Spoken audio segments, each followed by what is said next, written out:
dirait pas comme ça, mais nous sommes une classe de première dans un établissement agricole à Courcelles-Chaussy, à côté de Metz, en Moselle. Dans le cadre d'une option audiovisuelle, nous devions tourner ensemble un documentaire sur notre vie de lycéen.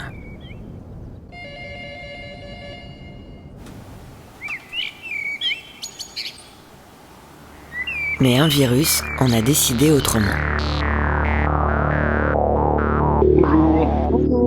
Bonjour. Et c'est pendant une réunion Zoom que notre prof nous a finalement demandé de réfléchir sérieusement à un sujet de film ou d'enquête. Dès qu'on pourra en fait recommencer à se voir physiquement, il faudra qu'on attaque le tournage. J'aimerais bien faire un petit tour en fait. Et là, c'est parti dans tous les sens. Axel a proposé l'inévitable sujet sur les animaux. On peut faire sur les chevaux, parce que je sais qu'il y a beaucoup de personnes qui aiment. Et Corentin a proposé de parler de sa passion. Les tracteurs, ça pourrait être bien, non ? Le prof, lui, nous a suggéré un sujet de prof. On parle pas souvent de l'internat, en fait, de la cantine, en fait. Bref, je me souviens qu'on était mal partis. Et puis à un moment, Amandine nous a montré 2 valises qu'elle avait trouvées. Je suis dans ma grange, et parce que je faisais du rangement.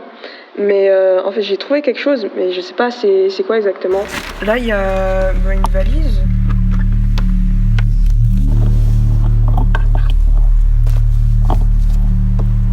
C'est du matériel bien sûr, il y a des... électronique, non ? Oui, il y a des choses électroniques, des câbles, des choses comme ça, des carnets. J'ai vu qu'il y avait une photo, il y a aussi comme une lettre.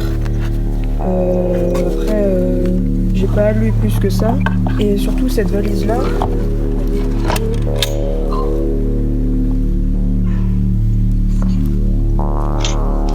Ouais, c'est chelou. Il y a un clavier avec ou pas, Amandine ? Non. S'il n'y a pas de clavier branché, là, ou soudé, ça doit être un super vieux synthétiseur. Et on ferait un exposé sur ça alors ? Faut déjà qu'on le voit, ouais. Mais il appartient pas à ta famille, tu sais pas ? Non, pas du tout. Vous savez, c'est souvent comme ça que commence un film. Hein. En tout cas, c'est comme ça que tout allait commencer. Dès les premiers jours du déconfinement, les cours ont repris. Devant l'équipe de professionnels venus nous encadrer, Amandine nous a présenté les 2 valises.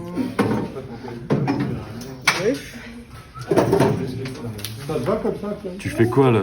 Je fais un making-of. Eh ben ça tourne. Je sais pas pour vous, mais moi j'ai envie de découvrir ce qu'il y a à l'intérieur. Ah, c'est magnifique. Waouh. T'as des infos ? Pas du tout. Enfin, j'ai pas essayé de le brancher parce que mon frère m'a conseillé de pas le faire. J'ose pas trop y toucher. Tout ça, c'est des rangées de sélection de sons, de filtres. C'est bel et bien un synthétiseur. Il y a quelque chose à faire, je pense. Et quoi dans la valise ? Il y a un carnet, et puis il y a des lettres, il y a des photos. Et après, tu as regardé ce qu'il y a dedans ? Il y a différentes photos, mais... Ah oui. On va laisser toutes les photos en place, si vous viendrez chacun votre tour. Idéalement, il faudrait même qu'on les reprenne en photo pour garder une trace, parce qu'il y en a une ou 2 qui sont un peu abîmées. Je pense que la valise appartenait à la personne qui a fait le synthé. Il y a un prénom, c'est Louise. Louise Wogzinski. Polonaise, Pays de l'Est. Ouais, c'est ça. Pays de l'Est. Alors, est-ce que c'est cette Louise sur les photos Tu as fait des recherches, en fait ? J'ai essayé, mais j'ai rien trouvé. Rien du tout ? Rien du tout.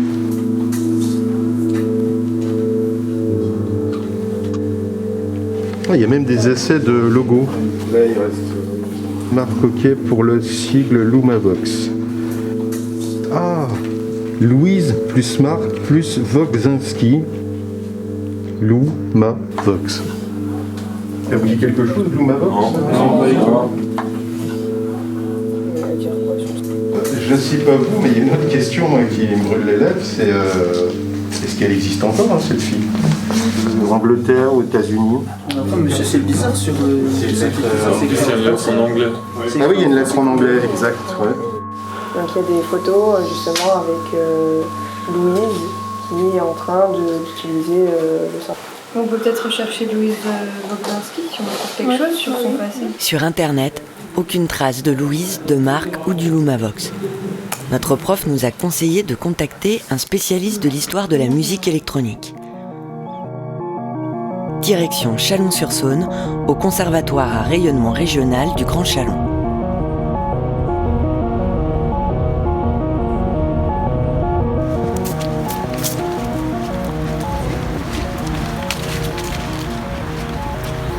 Jean-Marc Weber est professeur de musique électroacoustique. Il était très impatient de nous recevoir. Bonjour. Merci.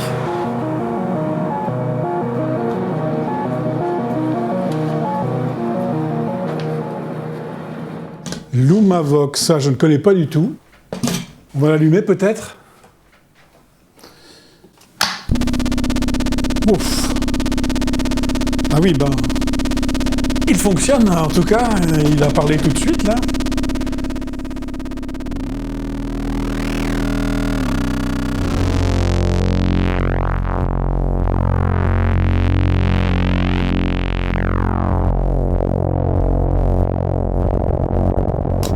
Après avoir allumé le synthétiseur, Jean-Marc est resté plusieurs minutes sans nous parler, absorbé par les sons de la machine.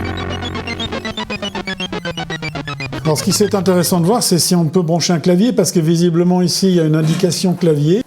Donc on va prendre un clavier Roland, qui est un clavier de cette période-là.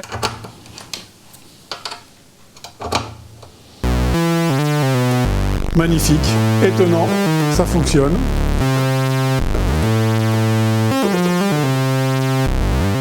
Très très intéressant, très étonnant.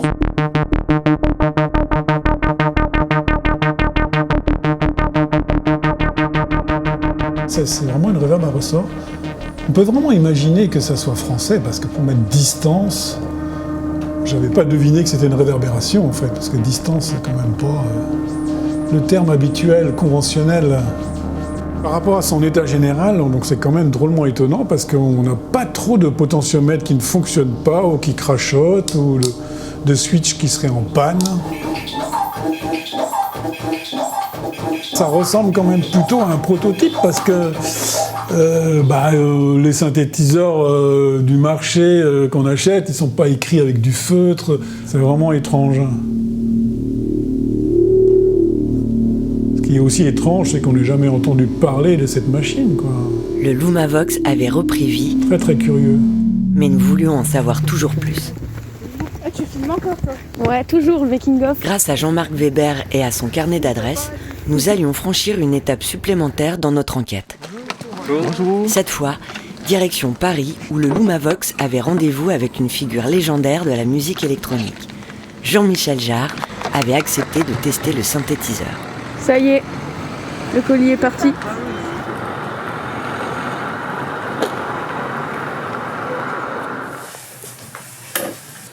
Vous m'entendez? Oui, très bien. Je suis tout à fait prêt. Je vais fermer la porte pour éviter le bruit, là, et puis j'arrive tout de suite. Qu'est-ce que vous avez pensé du synthétiseur lorsque vous avez pu le tester? L'époque où ce synthétiseur a été construit, c'était l'époque, moi, où j'étais au groupe de recherche musicale, où j'étudiais la musique électroacoustique électronique avec Pierre Schaeffer. Et on était très très loin de rêver à un synthé aussi abouti. Moi, mon premier synthé, je l'ai eu à peu près à la même époque, mais c'était l'AKS, le VCS3, qui avait absolument pas les possibilités du Lumavox. Ce qui est extraordinaire, c'est le son de ce synthétiseur, les possibilités qu'on retrouvera seulement beaucoup plus tard avec Moog, avec ARP, etc. Et d'imaginer que ça a été fabriqué en France, dans un pays qui n'était pas du tout, à cette époque-là, ouvert sur la musique électronique, et que ça soit aussi une femme qui l'ait fabriqué, qui l'a inventé, est quelque chose de tout à fait extraordinaire. Pendant ce temps, l'enquête continuait à Chalon-sur-Saône, Louise Woksinski, où nous avions confié les documents à Jean-Marc Weber. Inconnu au bataillon. À la lecture des documents, la première chose qui saute aux yeux et qui nous intéresse, c'est la date. Bien évidemment, 1968. Donc là, ça nous repositionne historiquement dans une période où la synthèse sonore analogique et la fabrication des synthétiseurs émergent vraiment. Et donc ça, c'est intéressant de savoir que c'était à ce moment-là que ça se passait. L'analyse de Jean-Marc allait nous en apprendre énormément. Tous ces documents sont les pièces d'un puzzle qui raconte la vie de Louise. Pianiste passionnée de nouvelles sonorités, Louise va côtoyer l'avant-garde de la musique électronique expérimentale à Paris pendant ses études supérieures dans les années 60. Durant l'automne 1968, Louise retrouve ses amies américaines au Mills College de San Francisco, un des hauts lieux de la pop culture de la côte ouest. C'est là qu'elle découvre et expérimente le Buchla, un synthétiseur révolutionnaire. Pour Louise, c'est une révélation. C'est sans doute à partir de cette expérience qu'elle va imaginer son propre synthétiseur.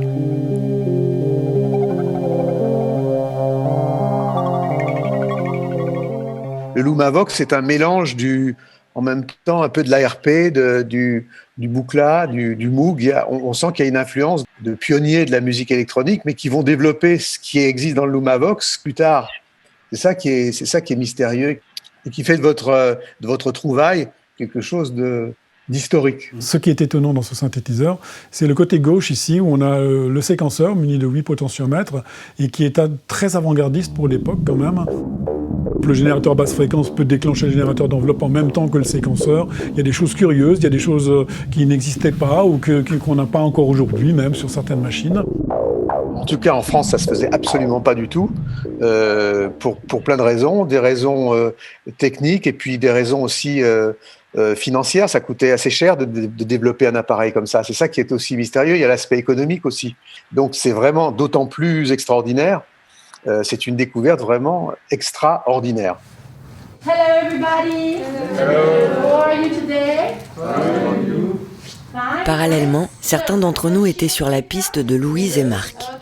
On n'avait rien trouvé, jusqu'à ce que Jules ait une idée. We make many search in internet. We change one letter of her name. Last name. Yes. You change the letter V. Yes. Yes. And you turn it into a W. And un site internet un peu tombé dans l'oubli mentionnait une Louise Wogzinski avec un W. Ce site proposait des sons de relaxation et des trucs un peu bizarres. Ça pouvait coller. En tout cas, c'était une bonne occasion pour notre prof d'anglais de nous faire travailler sur la rédaction d'un mail. Okay, your mission today is to write something to Louise, to know how she feels. What else would you like to ask her? Where is she from? Okay, Sasha, where is she from? You found something. You did find something about her. Cette Louise était-elle bien notre Louise?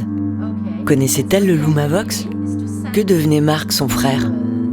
Et comment un synthétiseur était-il resté abandonné dans une grange en Moselle pendant plusieurs dizaines d'années? Ce mail, c'était un peu une bouteille à l'océan. C'est Louise Wogzinski, comme vous l'avez pu comprendre, qui a créé ce synthétiseur. Et est-ce que vous, ce nom, ça vous évoque quelque chose? Est-ce que vous avez déjà entendu parler d'elle ou pas du tout? Absolument pas, j'ai jamais entendu parler de cette femme. Et c'est une raison de plus de saluer votre trouvaille parce qu'il y a eu beaucoup de femmes très importantes dans l'évolution de la musique électronique. Et c'est intéressant qu'on découvre qu'une Française était à la pointe de cette technique, de pouvoir maîtriser la technique, mais en même temps aussi d'avoir la vision d'un instrument et qu'elle a été une pionnière à ce point-là, que ça soit en France, c'est quelque chose de tout à fait inattendu. Louise, je pense, était plutôt une musicienne, c'est-à-dire que son regard est vraiment vers le côté pragmatique de l'utilisation du synthétiseur. Et le technicien a fait son frère Marc, visiblement, qui lui a réalisé techniquement, en termes d'ingénierie électronique, les souhaits de sa sœur pour arriver à ce prototype qui s'appelle le Lumavox. Le 1er mai 1969, le Lumavox produit avec succès ses premiers sons. Louise se produira également sur scène dès novembre de la même année. Non, mais là voilà en train de jouer son Lumavox. Incroyable.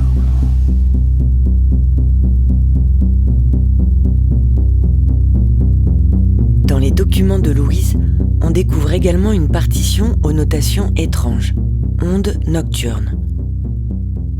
Les dernières pages du carnet montrent que Louise et Marc avaient prévu une fabrication professionnelle et la commercialisation rapide de leur instrument. Puis, tout semble s'arrêter. Pourquoi ça s'est arrêté? Ça, c'est la question qui m'interpelle. Qu'est-ce s'est-il passé entre cet engouement et ce mouvement très serré, finalement, sur 2 ans, là? Le synthétiseur arrive et tout d'un coup, tout s'arrête brusquement et on ne sait pas pourquoi. Si vous avez des nouvelles de Louise Wogzinski, si vous avez d'autres informations, ça m'intéresse évidemment beaucoup.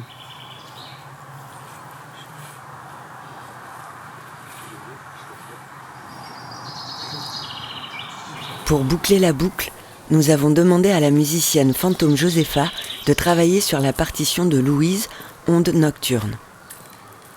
La fin de l'année approchait, et un soir, Fantôme Josefa s'est installée dans l'arboretum du lycée avec le Lumavox.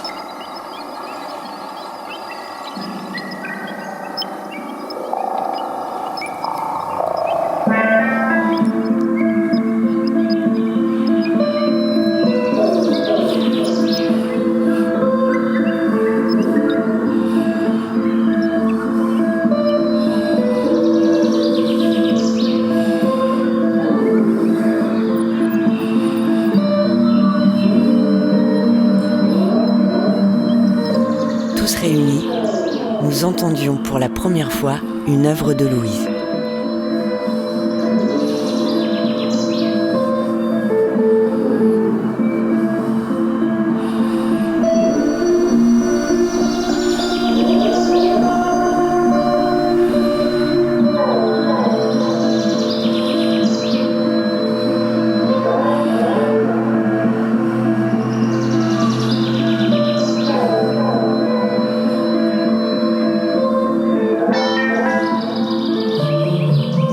Quelques jours après ce concert, le Lumavox nous offrait une dernière surprise. Sans doute la plus émouvante de cette enquête.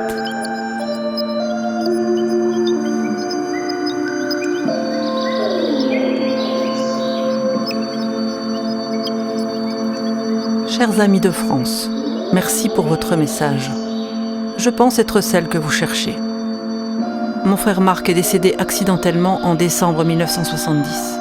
Il était un génie. Je l'aimais tant. Vous comprendrez que ce drame est une page très douloureuse de ma vie. Une page que j'ai mis du temps à tourner. Ce magnifique instrument était notre rêve à tous les deux, et je n'ai plus jamais voulu continuer ce projet toute seule. Je suis émue de savoir que vous avez retrouvé notre Lumavox. Je ne suis pas surprise de savoir qu'il fonctionne encore. Faites-en bon usage.